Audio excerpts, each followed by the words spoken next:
All right, sixth grade, we're here with the final chapter of Treasure Island and last. And when we had last left, Long John Silver had switched sides. There were down to three pirates, and they had the treasure. All that was left was to sail away.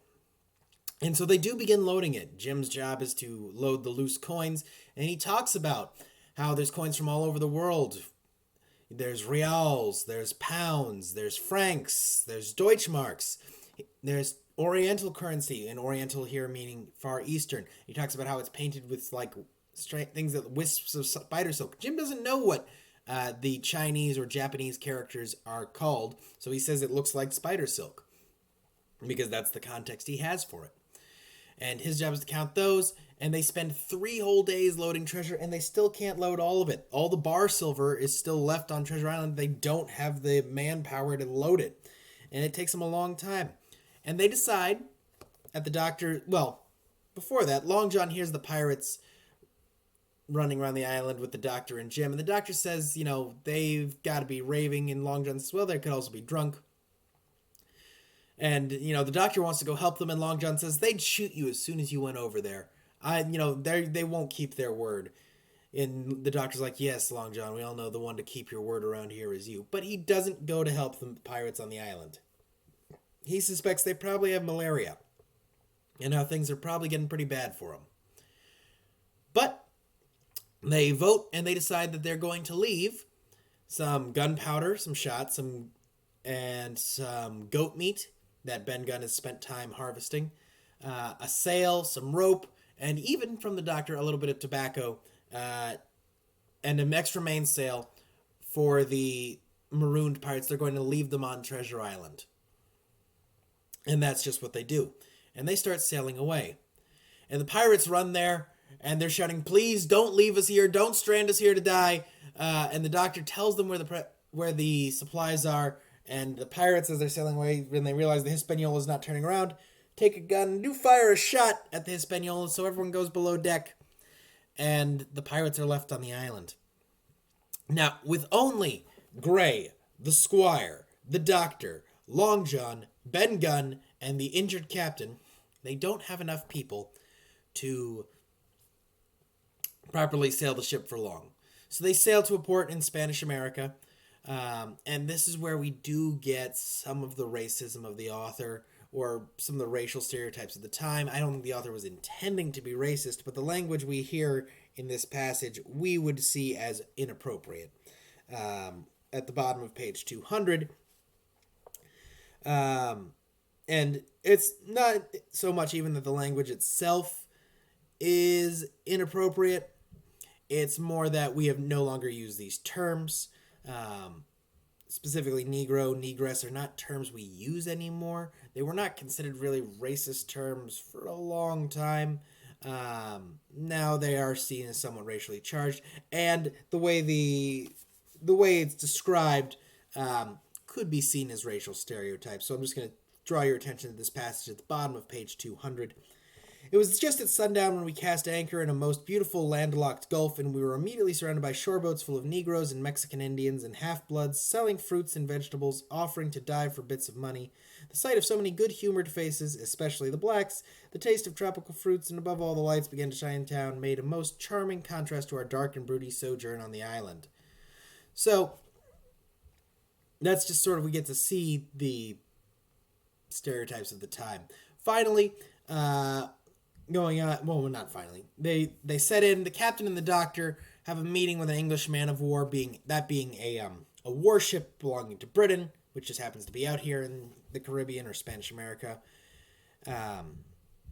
Ben Gunn lets Long John Silver go, and Long John Silver steals, a few hundred guineas. Everyone's been treating Long John terribly because they know he's a bad dude. He's a traitor.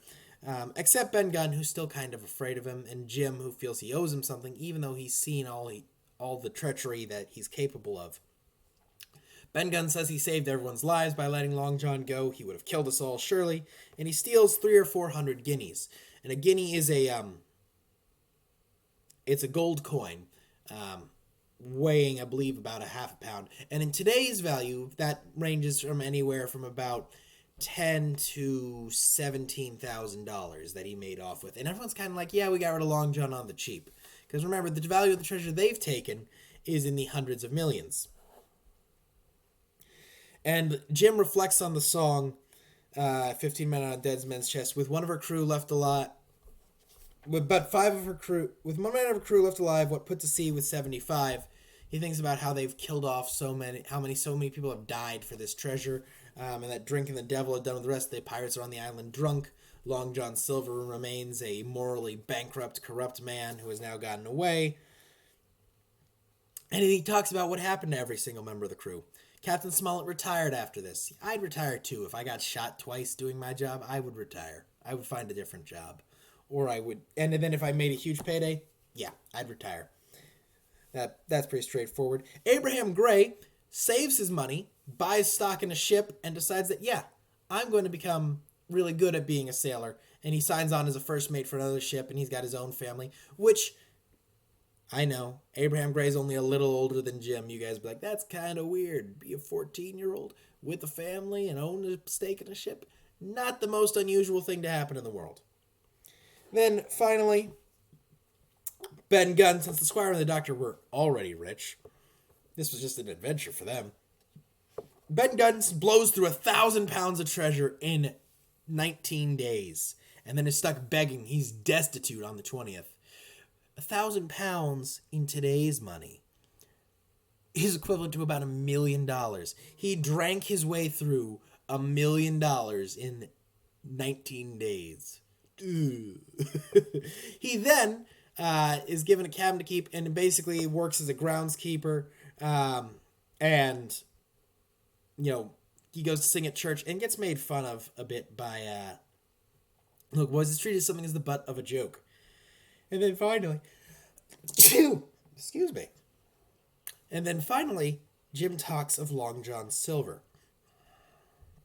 And he says he's still out there with Captain Flint and his wife, who he refers to as the old negress, because she is a woman of color. Again, not a racist term, but at the time, but now one we would not use.